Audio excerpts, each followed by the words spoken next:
Assalamualaikum warahmatullahi wabarakatuh. Waalaikumsalam warahmatullahi wabarakatuh. Bismillahi walhamdulillah. Wassalatu wassalamu ala sayyidina Rasulillah wa ala alihi wa sahbihi wa mawalah. La hawla wa la quwwata illa billah, amma ba'du. Saudara-saudara kaum muslimin yang berbahagia, di dalam kehidupan ini kita senantiasa mengambil iktibar, contoh dan teladan dari orang-orang sebelum kita. Itu sebabnya kepada baginda Nabi kita Muhammad sallallahu alaihi wasallam Allah Subhanahu wa taala menjelaskan cerita para nabi sebelum beliau dalam ayat "Tsumma naqussu 'alaika min amba'ir rusuli ma nusabbitu bihi fu'adak." Demikianlah kami ceritakan kepadamu wahai Muhammad sebagian dari kisah para rasul-rasul sebelum kamu yang dengan itu akan memperkuat hatimu, meneguhkan keyakinanmu dan memantapkan pendirianmu. Inilah manfaatnya belajar dari sejarah. Jadi jangankan kita, baginda Nabi sendiri pun oleh Allah Subhanahu wa taala diceritakan sejarah para nabi sebelum beliau yang dimusuhi oleh umatnya, yang dicaci maki oleh kaumnya, yang terusir dari kampung halamannya, bahkan sampai ada yang terbunuh oleh umatnya. Itu seluruhnya merupakan iktibar manusabbitu bihi fu'adak, untuk memantapkan langkahmu, meneguhkan keyakinanmu dan menguatkan pendirianmu menghadapi perjuangan ini. Sehubungan dengan itu, pada pertemuan kali ini Al-Fakir ingin menyampaikan satu cuplikan kecil dari kehidupan seorang sahabat utama baginda Nabi, yaitu Sayyidina Umar ibn al-Khattab radhiyallahu anhu. Beliau adalah Umar bin Khattab bin Nufail bin Abdul Uzza dari suku Quraisy golongan Bani Adi. Perawakannya tinggi, kekar dan gagah, melambangkan sifatnya yang pemberani, tegas, dan tidak pernah kenal takut kepada siapapun. Sebelum mendapat hidayah, Umar bin Khattab termasuk orang yang berdiri di barisan orang-orang yang memusuhi umat Islam. Ia terperangkap dalam tradisi jahiliyah, di mana gemar berperang dan bermabuk-mabukan juga merupakan hal-hal yang pernah dilaksanakan dalam kehidupannya sebelum beliau masuk ke dalam agama Islam. Oleh karena itu, dalam kehidupan beragama, hidayah merupakan sesuatu yang penting. Bagaimanapun banyaknya dosa dan kesalahan yang telah dilakukan oleh seseorang, tidak seharusnya menyebabkan ia putus asa dari rahmah Allah. Sebaliknya, bagaimanapun banyak kebajikan dan kebaikan yang sudah dikerjakannya, tidak perlu membuat dia besar hati, puas, bangga, apalagi menjadi lalai karenanya. Sebab kita belum tahu akan bagaimana ujung perjalanan dari kehidupan kita ini. Saudara-saudara, kisahnya pun masuk Islam merupakan peristiwa yang menarik. Pada satu hari, dengan pedang terhunus, Umar bin Khattab menuju Darul Arqam, tempat di mana baginda Nabi biasa berkumpul dengan para sahabat. Melihat mukanya yang beringas, matanya yang nanar, orang sudah menyangka dan mengerti ini tentu akan terjadi pembunuhan. Dalam perjalanan menuju Darul Arqam, Umar bertemu dengan Nu'aim bin Abdullah. Nu'aim bertanya, "Ya Umar, mau kemana ente?" "Mau membunuh itu, si murtad itu," kata. "Si murtad yang mana?" Yang mana lagi? Itu yang memecah belah kita, yang menghina berhala-berhala kita, yang menjelek-jelekkan nenek moyang dan keturunan kita. Siapa lagi kalau bukan Muhammad? Kata Nuaim Umar, enggak salah. Tidak salah lagi. Salah Umar. Salah kenapa? Apa kamu enggak malu? Kamu mau pergi membunuh Muhammad, sementara adikmu sendiri Fatimah, dia sudah termasuk salah seorang pengikut Muhammad. Mendengar ini, muka yang memang tadinya sudah marah dan merah, tambah jadi kelabu. Bukan main mangkelnya Umar bin Khattab. Orang lain dia musuhi, orang lain dia kejar-kejar. Ini malah adiknya sendiri menjadi pengikut dari baginda Nabi. Tidak jadi menuju Darul Arqam, dia berangkat ke rumah adiknya Fatimah. Adapun di rumah Fatimah sedang berkumpul Fatimah, suaminya Sa'id bin Zaid, dan seorang sahabat Habbab ibnul Arad. Mereka sedang membaca Quran. Waktu itu Quran belum lagi dijilid macam sekarang. Jadi masih merupakan suhuf atau lembaran-lembaran tercecer saja. Ketuk pintu. Ya tentu tidak assalamualaikum karena dia belum Islam. Tok, tok, tok. Siapa di luar? Umar. Mendengar suaranya saja, ini sahabat yang namanya Habbab ibnul Arad sudah lari ke belakang pintu. Sambil komat kamit baca doa mohon diselamatkan oleh Allah. Adapun Fatimah yang sedang memegang suhuf, lembaran tulisan Quran itu, menyembunyikan suhuf itu di belakang bajunya. Umar masuk. Fatimah, saya bang. Apa benar berita yang saya dengar? Berita apa itu bang? Bahwa kau sudah masuk Islam. Bang, andai kata Muhammad memang benar, bagaimana? Sudahlah, jangan belit-belit. Jawab saja, kau masuk Islam benar atau tidak? Ya. Saudara hadirin, begitu dikatakan iya, tangannya langsung melayang, menampar muka adiknya ini, sehingga mengalir darah dari hidungnya. Suaminya Sa'id bin Zaid yang mencoba melindungi istrinya, dipegang lehernya, dibanting, luki dadanya. Oh ini jawara ini.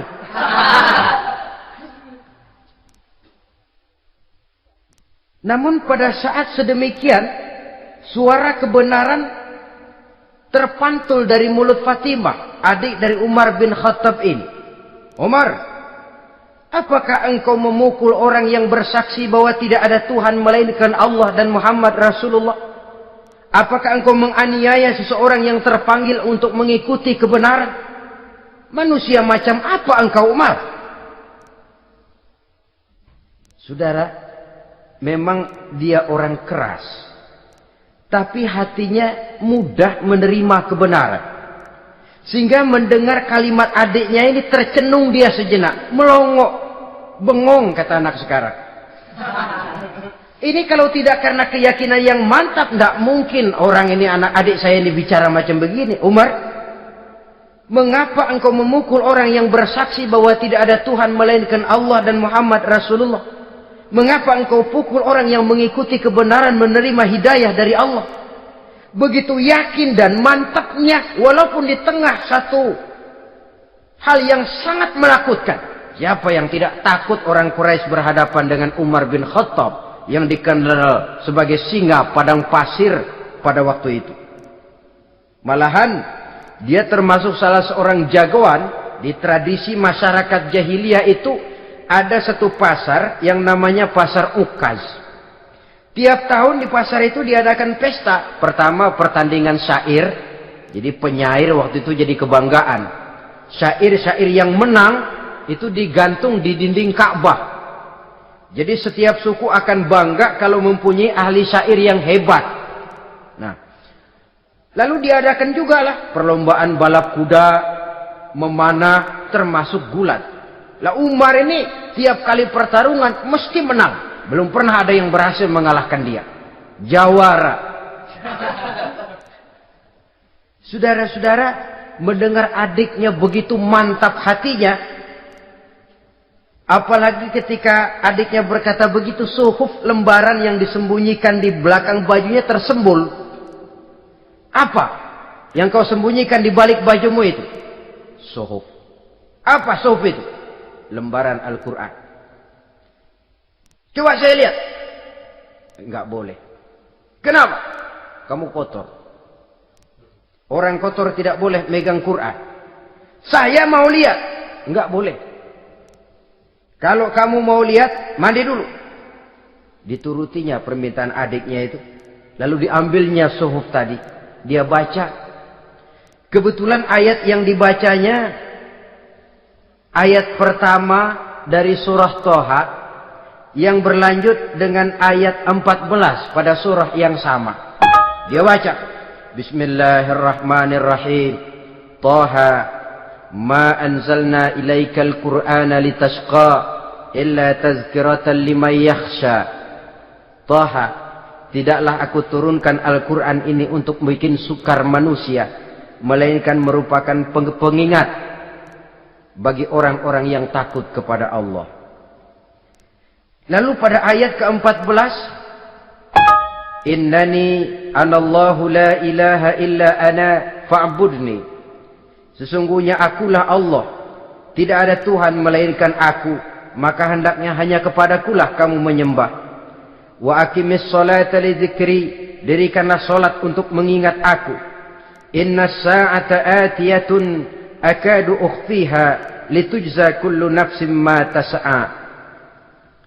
Sesungguhnya kiamat itu pasti akan datang, yang sengaja waktunya kami tidak beritahukan kepada kamu semua, untuk kami balas segala setiap orang tentang apa saja yang telah mereka lakukan dalam kehidupan di dunia ini. Setelah membaca ayat ini, gemetar tangannya. Ah, ini sih nggak main-main ini. Ini belum pernah saya baca ajaran semacam ini. Tidak patut orang yang mempunyai kitab suci semacam ini dimusuhi. Ini sesuatu yang benar, tergetar jiwanya. Hei, Fatimah, Muhammad di mana Muhammad? Saya tidak akan memberitahu kepada kamu. Di mana? Saya tidak akan memberitahu. Lebih baik kau bunuh saya kalau memang maksudmu mau mencelakakan Muhammad. Sama sekali saya tidak akan mencelakakan dia, Fatimah. Kasih tahu saja, di mana dia? Darul Arqam. Bergegas dia menuju Darul Arqam. Di dalam Nabi memang sedang kumpul dengan para sahabat. Termasuk ada Sayyidina Hamzah yang juga terkenal jawara juga. Ketuk pintu. Ketuk pintu. Siapa di luar? Umar. Di dalam ini geger sebagian sahabat. Umar datang ini pasti bencana. Umar datang, wah, kalau istilah kampung, kerok dan urusan.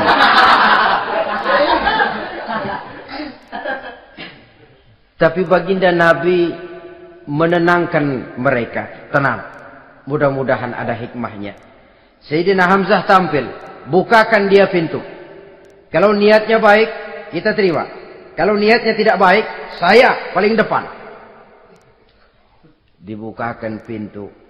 Begitu dibukakan pintu, Umar masuk merangkul baginda Nabi. Kemudian dengan tersendat, Ashhadu an la ilaha illallah wa ashhadu annaka ya Muhammad Rasulullah. Saya bersaksi tidak ada Tuhan melainkan Allah, dan saya bersaksi bahwa engkau hai Muhammad adalah utusan Allah.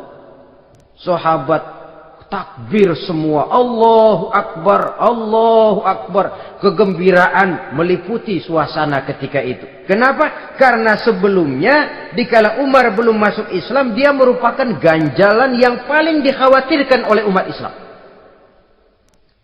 Setelah dia masuk Islam, jelas merupakan satu keuntungan yang sangat besar. Dan dia tertarik kepada Islam bukan karena bujuk rayu orang, tidak karena diberikan harta, tidak karena diiming-iming oleh kedudukan tinggi, tapi karena kebenaran hidayah menembus hatinya melalui wasilah ayat dalam surah Thaha yang dibacanya melalui suhuf yang dipegang oleh adiknya tadi. Sejak saat itu berubah 180 derajat Umar bin Khattab radhiyallahu anhu. Tetapi tetap dengan sifatnya keras, tegas, dan tidak pernah kenal takut kepada siapapun. Cuma kalau sebelum Islam, dia kerasnya kepada Islam. Setelah dia masuk Islam, muter arah. Kepada siapapun yang memusuhi Islam, dia bersikap keras, tegas, dan tidak pernah kenal takut. Bahkan setelah beliau masuk Islam, satu hari ketika di Darul Arqam kumpul-kumpul, waktu itu Nabi belum berdakwah secara terbuka karena pengikut masih sedikit. Sayyidina Umar usul, "Ya Rasul, ada apa Umar? Alasna 'alal haq fi mamatina wa mahyana." Ya Rasul, bukankah kita ini berdiri di atas sesuatu yang benar? Bukankah mati kita, hidup kita untuk melaksanakan sesuatu yang benar? Bala ya Umar, betul Umar. Wallazi nafsi biyadih, innakum la'alal haq in muttum wa in hiyitum. Demi Allah Umar, kata Nabi, sesungguhnya kamu dan kita semua berdiri di atas kebenaran, hidup ataupun mati. Setelah mendapat jawaban begini, Umar masuk kepada tujuan pembicaraannya. Izan ya Rasul, fafimal ihtifa. Kalau memang begitu ya Rasul, kalau memang kita yakin kita berdiri di atas kebenaran, kita hidup karena kebenaran, kita mati pun memperjuangkan kebenaran, fafimal ikhtifa. Kenapa mesti ngumpet-ngumpet? Kenapa harus sembunyi-sembunyi? Wallazi ba'asaka bil haq, demi Allah ya Rasul, la takhrujanna wa la nakhrujanna ma'ak.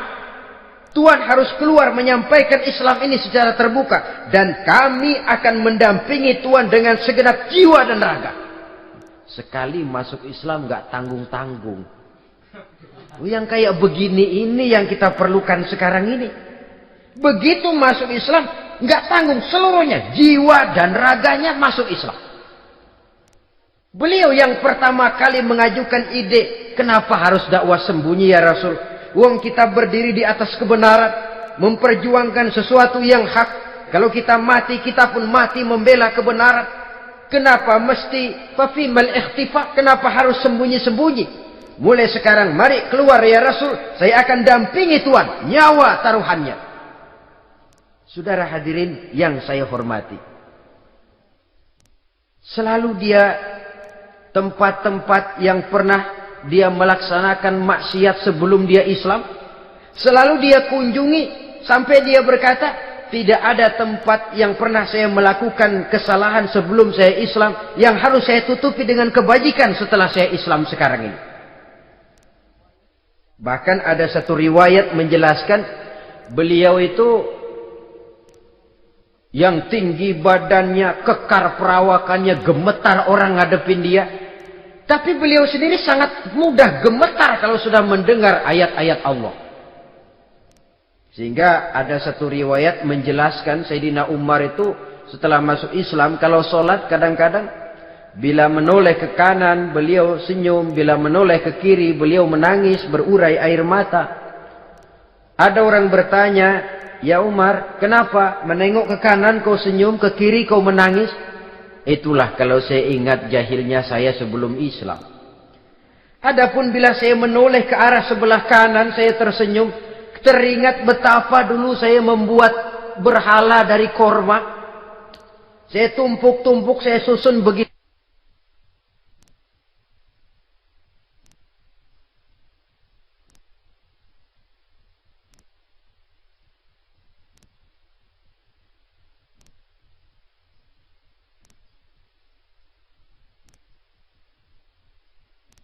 Itu rupa. Setelah saya sembah, saya makan itu korma.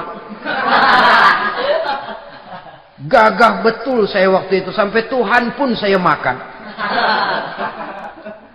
Adapun kalau saya menoleh ke kiri, teringat putri kesayangan saya yang terbawa oleh tradisi jahiliyah, takut menanggung aib, merasa malu mempunyai anak perempuan sampai dia terkubur hidup-hidup. Berurai air mata saya mengingat semua itu. Padahal Nabi sudah memberikan jaminan. Sebab saudara, jangan lupa, orang kafir masuk Islam, dalam Islam itu dihitung dari bayi lagi. Dari nol, itulah untungnya. Jadi misalnya sudah 60 tahun, dari kecil sampai 60 tahun kafir. Umur 61 masuk Islam. Nah, sejak umur 61 itulah yang dihisab oleh Allah. 60 tahun ke bawah gratis bersih pemutihan. Istimewa betul. Tapi jangan lalu diniatin, gua kafir aja ah. Nanti sudah tua-tua mau giliran mati baru Islam, itu diniatin lain. Ini yang karena faktor hidayah, saudara-saudara. Nah, cintanya kepada baginda Nabi luar biasa. Dalam setiap pertempuran beliau selalu di front terdepan. Bahkan demikian cintanya sampai ketika hari di mana baginda Nabi wafat, saudara-saudara. Disampaikan berita wafat Nabi kepada Umar ini. Ya Umar, baginda Nabi sudah wafat. Kamu ngomong apa? Baginda Nabi sudah wafat. Bukan sedih, nyabut pedang, keluar matanya melotot. Siapa yang bilang Muhammad mati, saya tabas batang lehernya. Begitu cintanya beliau kepada baginda Nabi, sampai-sampai nggak menerima kalau Nabi wafat. Taruhlah nggak bisa mati bersamaan, bolehlah mati beriring-iring saja barangkali maksudnya. Saudara-saudara, cabut pedang, kelayaban kemana-mana. Ayo, siapa ngomong Muhammad mati, saya tebas batang lehernya. Sampai bertemu dengan Sayyidina Umar, Sayyidina Abu Bakar. Di tempat orang banyak, Sayyidina Abu Bakar yang bijaksana ini pidato. Ayuhan nas, man kana ya'budu Muhammadan, fa inna Muhammadan qad mata. Wa man kana ya'budu Allah, fa inna Allah hayyun la yamut. Wahai manusia, barang siapa yang menyembah Muhammad, maka Muhammad sudah mati. Tetapi barang siapa yang menyembah Allah, Allah akan hidup selamanya dan tidak akan pernah mati. Mendengar pidato ini, Sayyidina Umar sadar bahwa sebenarnya yang tidak bisa mati itu cuma Allah. Bagaimanapun agungnya baginda Nabi, besarnya baginda Nabi, tinggi akhlak budi pekertinya Nabi, cintanya beliau kepada Nabi, Nabi manusia. Dan manusia harus mati. Kemudian dibacakan surah Ali Imran ayat 144. Wa ma Muhammadun illa rasul qad khalat min qablihi rusul afa immata aw qutilan qalabtum ala aqabikum. Muhammad tidak lain daripada manusia, telah datang kepadanya rasul. Apakah jika ia mati engkau kembali menjadi murtad atau mundur ke belakang? Mendengar ayat ini dibacakan, Sayyidina Umar sadar, berurai air matanya, menangis dalam kesedihannya. Ini cintanya yang demikian tinggi kepada baginda Rasulullah sallallahu alaihi wasallam. Begitulah seluruh kesalahan yang dia lakukan pada saat sebelum dia masuk Islam, berusaha dia tutupi dan dia tebus dengan segala kebaikan, pengabdian, perbuatan soleh setelah dia masuk Islam. Sehingga diajarkan oleh baginda Nabi, ittaqillaha haitsu ma kunta wa atbi'i sayyi'atal hasanata tamhuha wa khaliqin nasa bi khuluqin hasanin. Bertakwalah kamu kepada Allah, kata Nabi, dimanapun saja kamu berada. Jadi takwa tidak kenal tempat. Dimanapun saja kamu berada, bertakwalah kepada Allah. Di rumah takwa, di pasar takwa, di kantor takwa, di tengah orang banyak takwa, pada waktu sendirian takwa. Ittaqillaha haitsu ma kunta. Bertakwalah kau kepada Allah dimanapun saja kamu berada. Jangan takwa pakai tempat. Di masjid takwa, di kantor nyolong. Itu tidak haitsu makunta. Yang diajarkan oleh Nabi, dimanapun kamu berada, bertakwalah kepada Allah. Wa atbi'i sayyi'atal hasanah tamhuha. Dan iringi perbuatanmu yang salah dengan kebaikan. Jadi kalau satu saat terselip kita berbuat salah, cepat iringi dengan kebaikan. Tamhuha, dengan harapan kebaikan yang kita kerjakan akan menutupi dosa yang terselip kita lakukan. Ngomongin orang, astagfirullahaladzim. Banyak istighfar. Istighfarnya mudah-mudahan bisa nutupin dosa karena ngomongin orang. Tapi jangan lalu tambah sulap. Ngomongin orang istighfar. Terus ngomongin lagi istighfar lagi. Itu tentu tidak bisa dengan cara begitu. Barangkali terselip pernah mengambil harta orang tanpa alasan yang hak. Imbangi dengan rajin sedekah misalnya. Barangkali pernah menyakiti hati orang, imbangi dengan perbuatan yang bisa menyenangkan hati orang lain.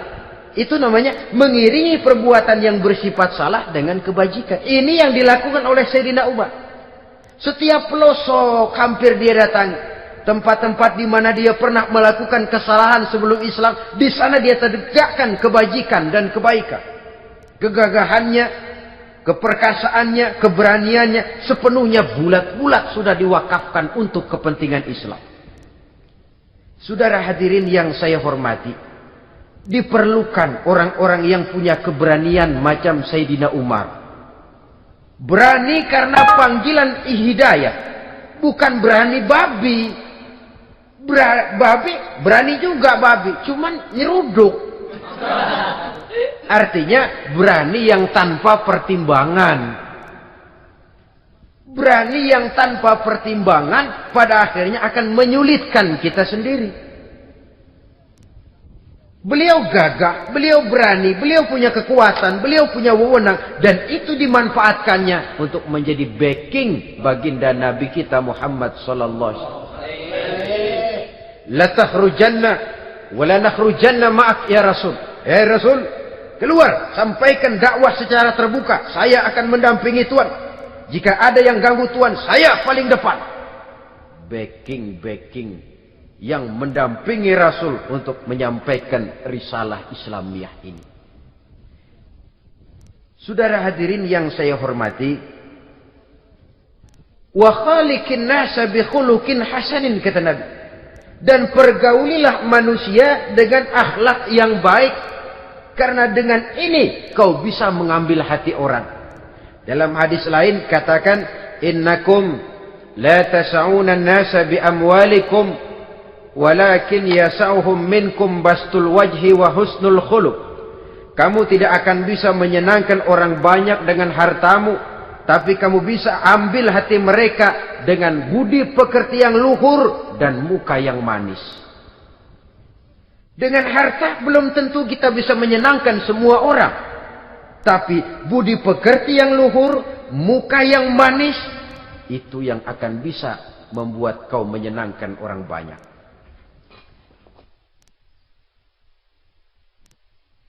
Setelah baginda Rasul wafat, pernah ketika berkumpul, Sayyidina Abu Bakar berkata kepada Sayyidina Umar, "Ya Umar, saya baiat kamu untuk menjadi khalifah." Jawab beliau, "Sayalah yang akan membaiat Tuan. Tapi Anda lebih utama dari saya Umar. Keutamaan saya akan saya berikan kepada Tuan untuk mendukung kekhalifahan Tuan." Di sini kelihatan wataknya yang tidak ambisius.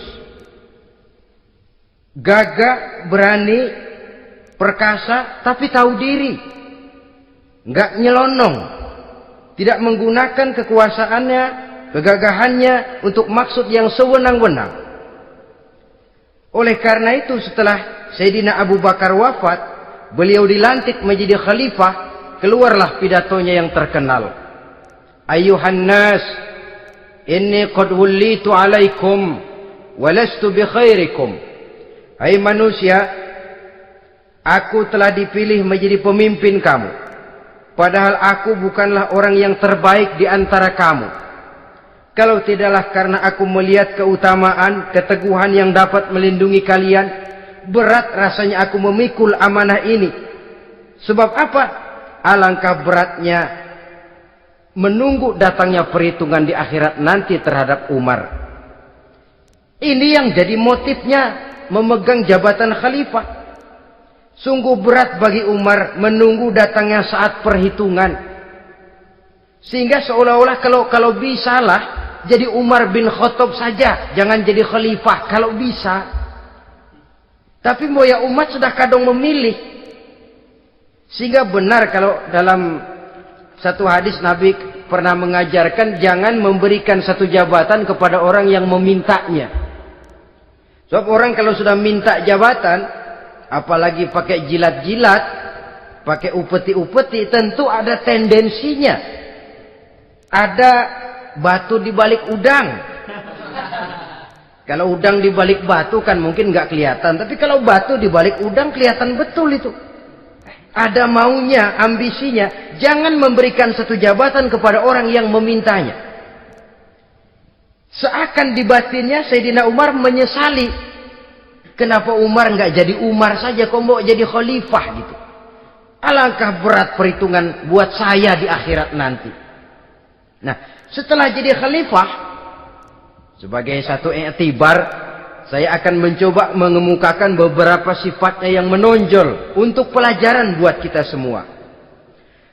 Pertama, sikapnya terhadap keluarganya setelah beliau menjadi khalifah.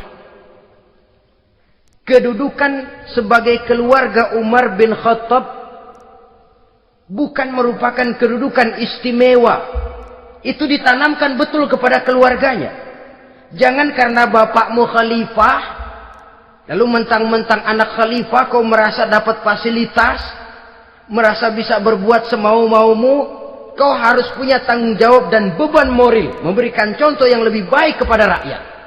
Ini yang ditekankan kepada keluarganya.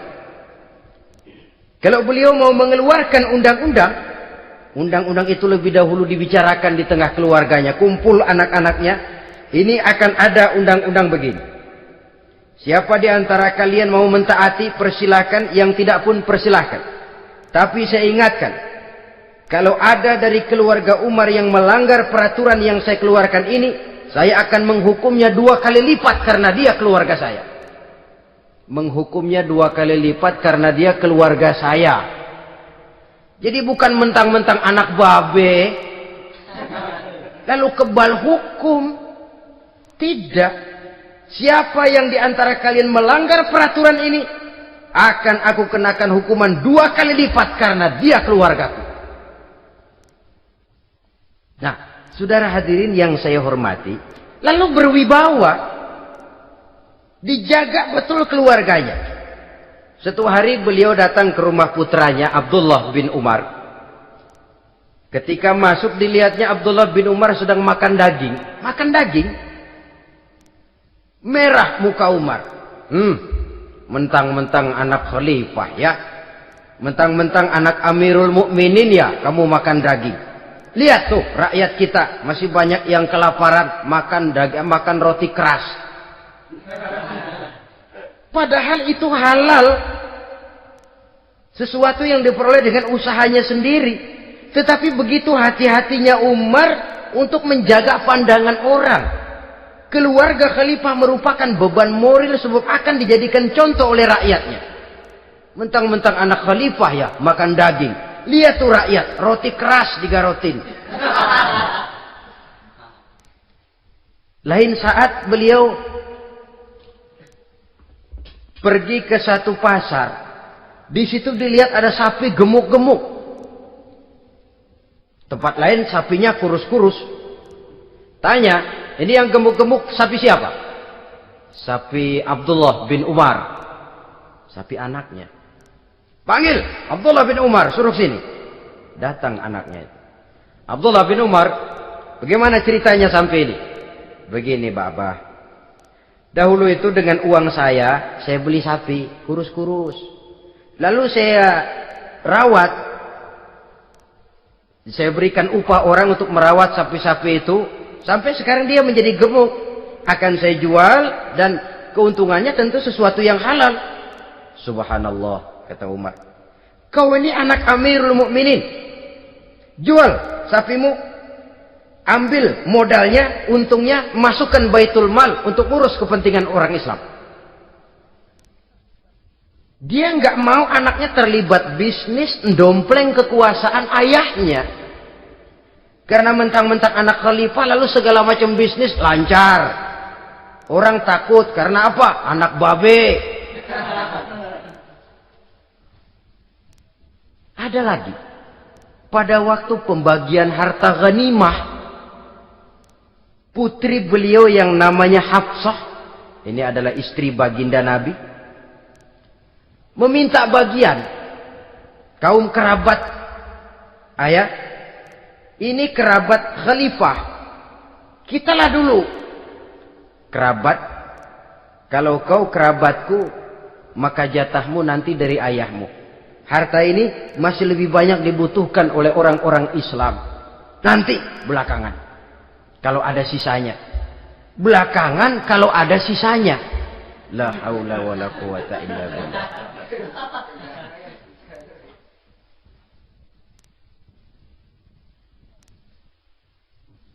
Saudara hadirin, itu terhadap keluarganya. Kemudian apa sifat-sifat yang menonjol dari kepemimpinannya? Pertama, kesederhanaannya. Beliaulah satu-satunya khalifah, Amirul Mukminin, setingkat presiden kalau sekarang, yang punya jubah cuma 2 dan 1 pun punya anaknya. Tambelan lagi. Pernah sholat Jumat terlambat. Beliau naik mimbar untuk khutbah, sebelumnya minta maaf dulu. Saudara-saudara, maaf saya terlambat nungguin baju kering. Seorang khalifah nungguin baju kering.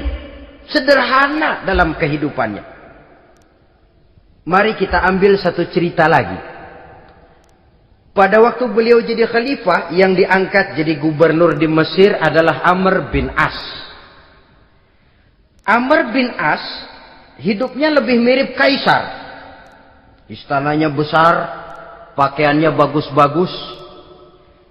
Nah, yang paling mengganggu pikiran Amr bin As, di sebelah istananya ini ada gubuk reot, kepunyaan orang Yahudi lagi.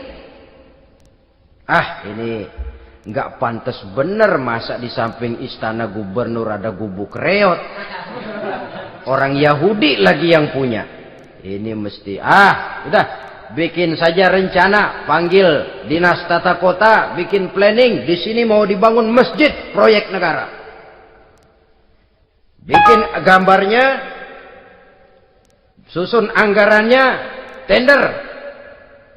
Saudara-saudara, si Yahudi yang punya gubuk reot dipanggil. Yahudi, ada apa, Pak? Kamu tahu nggak? Enggak. Iya, memang belum saya kasih tahu.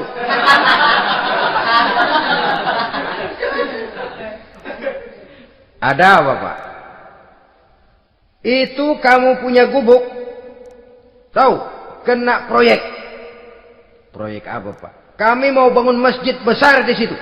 Dan tidak sesuai ada gubuk reot di samping tempat gubernur. Jadi maksud Bapak, gubukmu, tanah-tanahnya mau saya bebaskan. Saya beli. Enggak mau, Pak. Saya enggak mau jual. Saya bayar 2 kali lipat. Enggak mau. 3 kali lipat. 6 kali lipat juga enggak mau, Pak.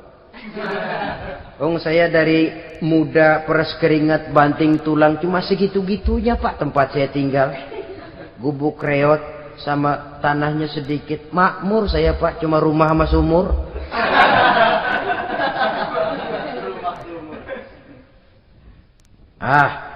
Ini Yahudi kelewatan juga. Akhirnya turun perintah, sudah, kalau dia nggak mau dibebaskan, gusur saja, tarik, ambil bulldozer. Digusur. Yahudi ini berurai air matanya. Aduh, begini, jadi rakyat kecil, udah jatuh ketiban ember lagi. Tapi pikir-pikir Amr bin As kan bukan yang paling atas. Dia kan cuma pejabat, masih ada atasannya lagi. Lapor lapor. Yahudi ini berangkat ke Madinah. Bayangkan dari Mesir ke Madinah. Jalan. Di sepanjang jalan dia berpikir. Fikir membanding-banding. Kalau gubernurnya saja istananya begitu mewah, apalagi khalifahnya. Kalau gubernurnya galak main gusur, apalagi khalifahnya. Dan saya bukan orang Islam, apa dia lemin ngadu? Apa dapat tanggapan? Berangkat dia sambil harap-harap cemas. Sampai di pintu kota Madinah, dia temui orang lagi tidur di bawah pohon korma. Selamat siang, Pak. Ada apa? Pak. Apa? Mau lapor. Lapor apa? Bapak tahu Khalifah Umar bin Khattab? Tahu? Istananya di mana, Pak? Istananya di atas lumpur. Di atas lumpur. Di atas lumpur. Pengawalnya banyak, Pak. Banyak. Siapa, Pak? Yatim piatu, janda-janda tua, orang-orang miskin, orang-orang lemah, itu pengawalnya. Pakaian kebesarannya apa sutra apa Pak? Pakaian kebesarannya malu dan takwa.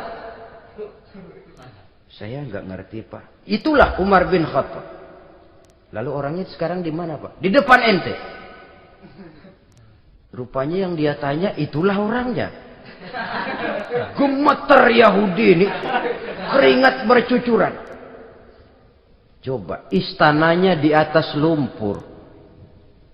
Sebab beliau berprinsip, bagaimana saya bisa menghayati nasib rakyat kalau saya tidak merasakan apa yang mereka rasakan? Bagaimana saya nggak bisa tahu sakitnya lapar kalau saya belum pernah kelaparan? Itu prinsipnya. Istananya di atas lumpur. Para pengawalnya yatim piatu, janda-janda tua, orang-orang miskin, orang-orang lemah dan tidak mampu. Dan pakaian kebesarannya malu dan takwa. Kamu dari mana? Dari Mesir, Pak. Ada apa? Mau laporan gubernur Bapak di Mesir yang namanya Amr bin As.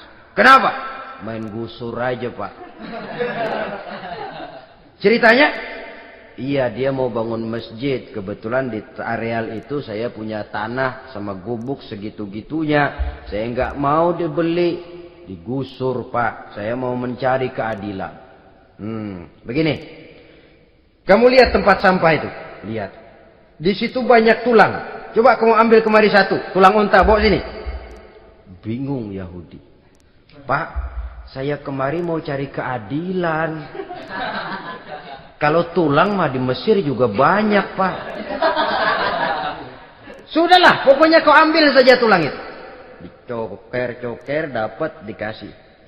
Tulang itu digaris lurus oleh Sidina Umar dengan ujung pedang. Red.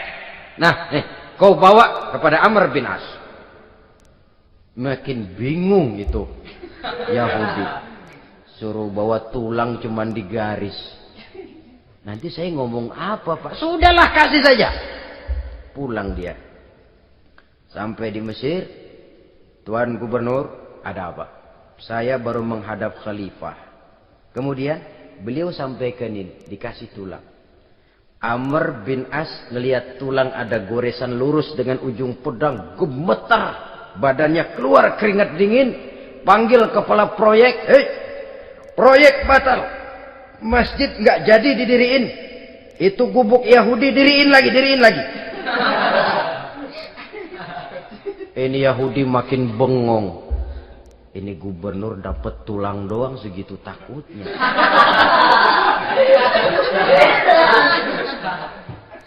Ada apa sebenarnya Tuan Gubernur? Kamu tahu? Ini nasihat pahit buat saya dari Amirul Mukminin Umar bin Khattab. Seolah-olah beliau bilang, "Hai Amr bin As, jangan mentang-mentang sedang berkuasa ya. Pada suatu saat kau akan jadi tulang-tulang kayak begini. Maka mumpung kamu masih hidup dan berkuasa, berlaku lurus dan adillah kamu seperti lurusnya garis di atas tulang ini. Red. Lurus, adil, jangan bengkok. Sebab kalau kamu bengkok, nanti aku yang luruskan pakai pedangku. Siapa yang nggak ngeper digituin? Sampai akhirnya apa? Kata si Yahudi, Pak, kalau begitu Islam adil ya. Adil. Kalau gitu biarin dah Pak, tanah saya. Mau kamu jual? Bukan saya jual Pak, saya kasih aja dah. Campur gubuk-gubuknya, ambil aja dah.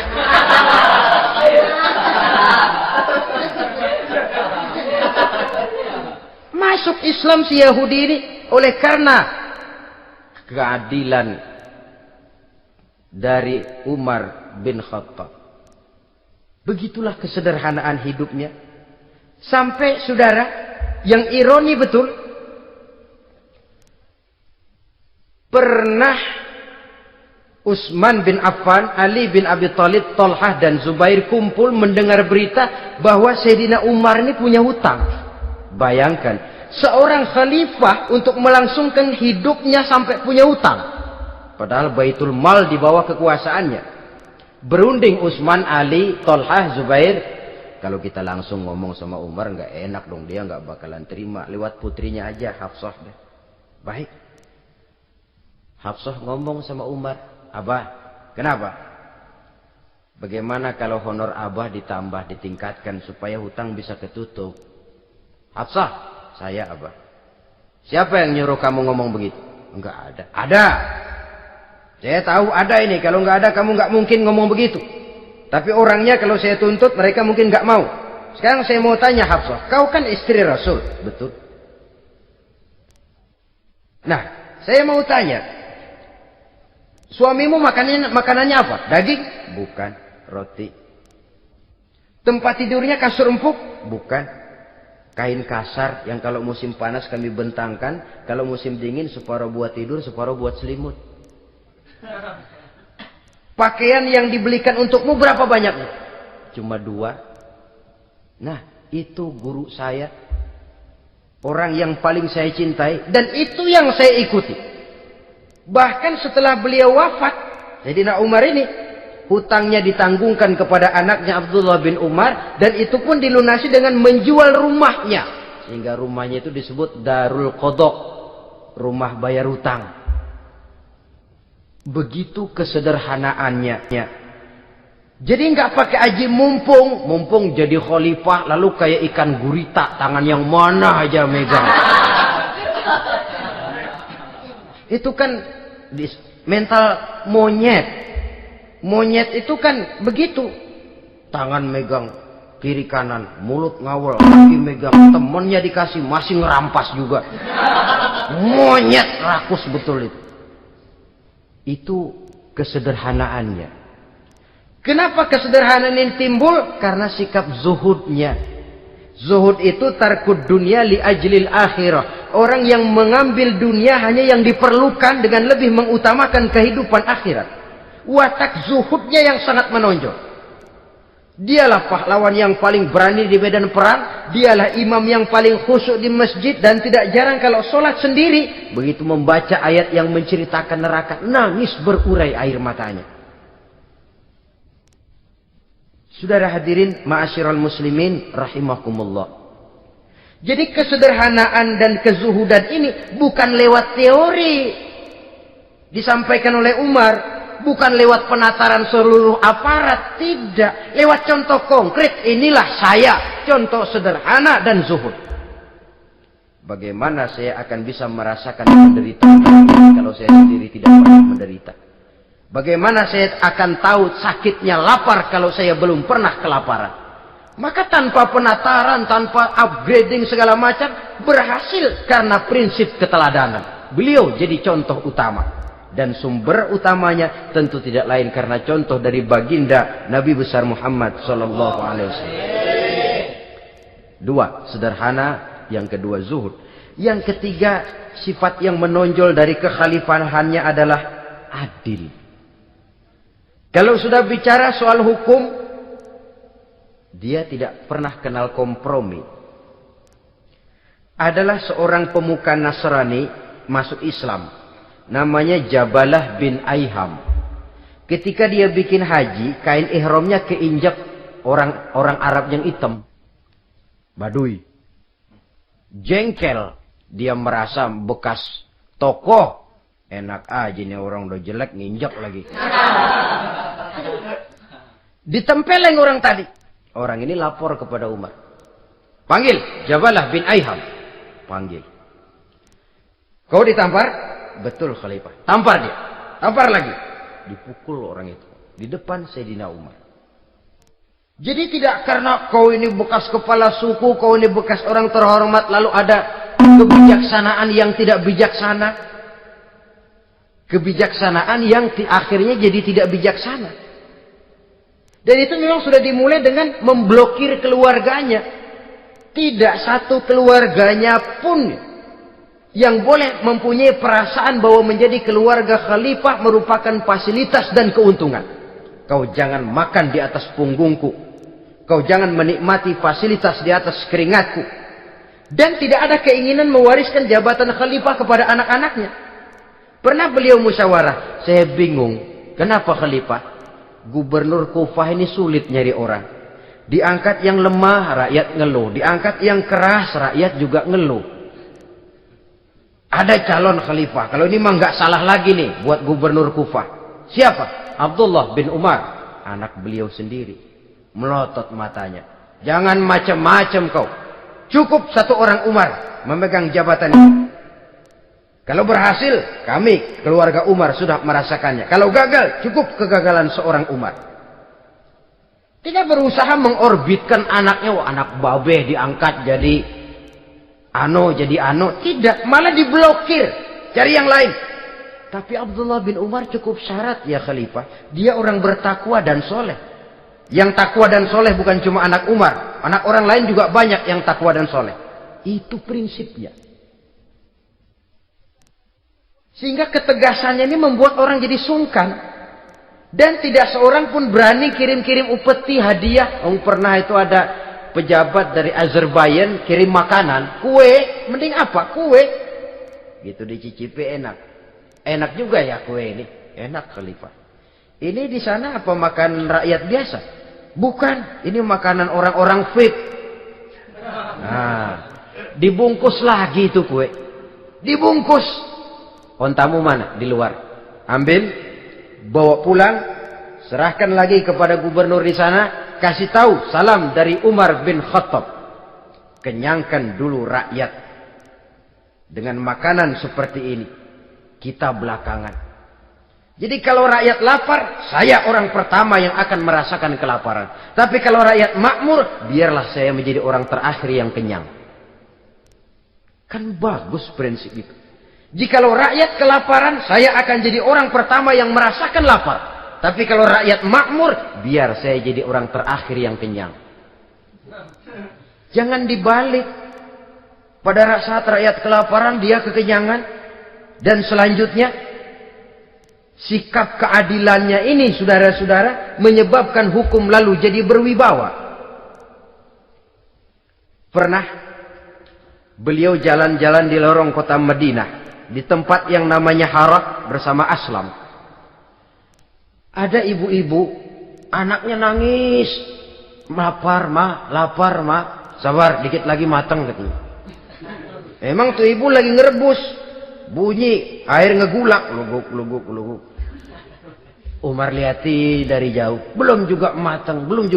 Ini anak dari nangis, lapar, sampai capek nangis, sampai tidur. Anak tidur, Umar samperin. Bu, yang masak apa sih kok nggak bisa matang? Saya nggak masak apa-apa tuan. Itu pating kerubuk apa? Ketika dibuka ya cuma air saja. Subhanallah, ibu sudah ngebohongi anak ibu sendiri. Habis harus bagaimana tuan? Saya sudah nggak punya makanan untuk dimasak. Sementara perut nggak kenal kompromi. Jalan satu-satunya, ya terpaksa anak saya bohongi. Saya bilang sebentar lagi matang sampai dia tidur sekarang ini. Memangnya Khalifah Umar gimana sih ngurusi rakyat? Subhanallah, dia orang zalim. Dia yang memegang urusan kami, tapi dia nggak tahu nasib saya. Anak kelaparan, keluarga terlantar. Oh begitu. Iya. Zalim betul Umar bin Khattab itu. Kalau begitu ibu tunggu sebentar. Dia pulang bersama Aslam menuju Baitul Mal. Dia ambil tepung 1 karung, dipikul sendiri. Dipikul sendiri, kata Aslam, ya Khalifah biar saya yang bawa. Jangan. Kenapa Khalifah? Apa kau kira kau sanggup mikul dosa saya di akhirat nanti? Biar saya yang mikul sendiri. Dia bawa ke tempat tuh ibu-ibu. Dia masakin sendiri. Nah bu, sudah matang, persilakan masak. Makan. Alhamdulillah Tuhan. Tuhan Allah memberkahi Tuhan. Tuhan lebih baik dari Umar bin Khattab yang zalim itu. Memang sebenarnya Tuhan siapa, kata tuh ibu? Saya. Iya. Saya ya Umar bin Khattab yang ibu bilang zalim itu. Gemetar si ibu. Gemetar si ibu. Tapi memang peka dan menghargai kritik orang. Tidak membungkam setiap orang yang nadanya sumbang atau berbeda. Kadang beliau berkata, saya khawatir karena orang terlalu segan dengan saya lalu nggak ada yang berani negor kalau saya salah. Kan begitu biasanya. Karena sudah terlalu segan lalu semuanya orang mau diaminin saja. Asal dibilang nggak benar marah, jengkel. Lalu disingkirin, maunya diiyain, inggih kula nuwun. Oke bos. Beliau bilang saya khawatir kalau tidak ada orang yang mau menegur kesalahan saya jika saya terlanjur nanti. Tahu-tahu muncul orang. Demi Allah, saya akan menegur Tuhan dengan pedang saya ini. Cerah mukanya, senyum bibirnya. Alhamdulillah, anak muda, saya memerlukan orang macam kau. Yang berani berkata ya terhadap yang benar dan tidak terhadap yang tidak benar, apa dan bagaimanapun resikonya.